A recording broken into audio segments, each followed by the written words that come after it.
jabatan keseharian beliau adalah dosen Kopertis, ya sejak 8. Adalah Direktur Lembaga Pendidikan Pengembangan Kepribadian Soraya, namanya saja sudah Direktur Soraya. Kemudian termasuk koas di bidang peningkatan sumber daya manusia. Dan yang paling ini motivator. Tidak gampang menjadi motivator. Bagaimana sebenarnya kita terbentuk dari apa yang telah kita lakukan setiap hari. Jadi Aristoteles mengatakan apa yang kita lakukan setiap hari maka itulah kita. Sedangkan pembentukan karakter itu diawali dari pola asuh di rumah dan lingkungan, baik di rumah maupun lingkungan. Itu temannya di SD mungkin hanya 5 teman kelasnya aja. Kenapa? Pengaruh dari sidik jari. Kenapa ada orang banyak temannya? Pengaruh dari yang pertama adalah look ini menurut dan itulah ada kadang anak-anak pernah dan ibu dapatkan anak-anak misalnya ibu nyuruh mereka gambar square, tetapi square ini dia taruh di bawahnya ekor. Terus ibu bilang apa kalau ada seperti itu? Apa yang ibu bilang ke anak-anak itu? Kalau memang tidak sesuai, dia buat, tetapi ada kelebihannya, ada lebihnya, ada tambahannya. Apa yang ibu sampaikan? Ya, yang jujur loh. Tapi hari ini harus jujur loh. Ya, apa itu? Yang ada itu karena bukan itu yang disuruhkan. Ya oke, dia tetap mengikuti aturan, tetapi ada tambahan. Ibu guru, kenapa ini anak buat seperti ini? Ini nakal sekali, tidak mau dengar. Ini karena ibu tidak tahu sidik jarinya. Seandainya ibu tahu sidik jarinya, yakin ibu mengatakan Masya Allah, ini anak kreatifnya luar biasa. Iya, keren. Tapi karena kita tidak tahu sidik jari, oleh karena itu di zaman sekarang ketika kita tahu akan menjadi guru, banyak buka Google, banyak belajar bagaimana karakter. Semua orang itu punya skill yang berbeda, punya talenta yang berbeda. Sehingga ketika ibu, saya meminta ibu menulis 5 kekurangan dan 5 kelebihan. Coba dulu sebelum kita masuk ke capacity building, tolong ibu-ibu menulis 5 kekurangan dan 5 kelebihan. 5 saja, tidak usah banyak-banyak. Atau kalau memang susah, di 3 saja. Ya, 3 saja. Apa kekurangan saya? Apa kelebihan saya? Tapi orang lain begitu punya kelebihan silek yang betul. Ya. Kemudian yang kedua, ada yang sangat overrated, ada yang tidak percaya diri. Kenapa jadi guru? Karena percaya diri. Ayo, pasti bilangnya nasib saya, adik saya. Ya, tapi kenapa? Kita tidak mau belajar dari pengalaman.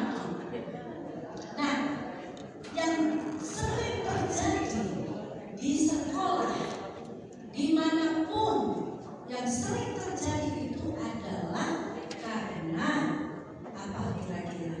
Karena karakter yang beda cara. Jadi yang pertama yang perlu kita ketahui sebelum masuk capacity building, siapa diri saya, apa kekurangan saya. Kemudian kita juga harus punya visi misi dalam hidup. Ilmu yang baru saya dapat bahwasanya kalau kita ingin mengetahui karakter seseorang, tahu sidik jarinya, itu yang menarik bagi saya ini. Sehingga di sekolah itu kadang dalam satu kelas yang jumlahnya banyak, 38 orang misalnya, yang ketahuan sidik jarinya itu adalah yang pintar, yang kurang, kemudian yang hiperaktif, kemudian yang pendiam.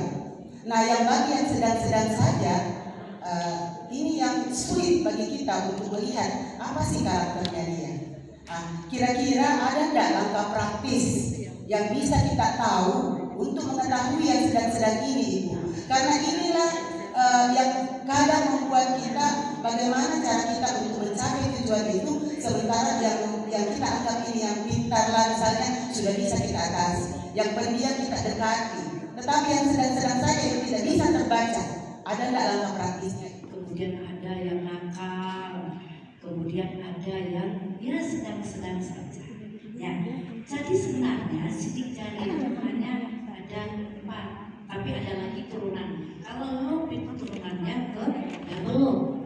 Nah, kalau lo ada ibu yang anak-anak yang sensitif, ya, yang sebentar nangis, itu biasa masuk kategori. Nah, bagi saya Bu tadi itu mengenai skala prioritas. Saya sedikit curhat Bu mengenai skala prioritas ini. Seperti saat ini kan kita sedang pelatihan. Nah, di lain sisi kita sudah punya tugas pokok di sekolah. Nah, kadang kita dilema, apakah kita harus mengajar di sekolah atau kita mengikuti setiap pelatihan-pelatihan yang misalnya ditugaskan atau diamanahkan oleh cara mengelola alam bawah sadar itu sehingga bisa meningkatkan percaya diri kita untuk kapasitas kita. Bersiap dengan sangat baik untuk mengikuti sebuah kompetisi. Saya merancang dari awal sampai akhir dengan sangat baik dan berharap bahwa misi saya tercapai, biasanya tidak tercapai. Tetapi kalau saya dipaksa untuk, kadang-kadang dipaksa, kadang-kadang tidak ada, kadang-kadang secara spontan tidak ada, justru itu menjadi menghasilkan sebuah hasil yang sangat bagus.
Kita punya manners, attitude kita bagus. Nah, sehingga disinilah kelihatan bagaimana meningkatkan keberhasilan diri.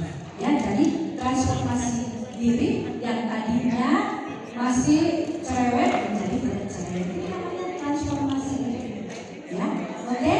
Terima kasih dan saya mohon maaf jikalau di dalam pemberian materi saya ada yang kurang menyenangkan, ada yang menghambat hati ibu, karena manusia Allah yang kesempurnaan itu milik manusia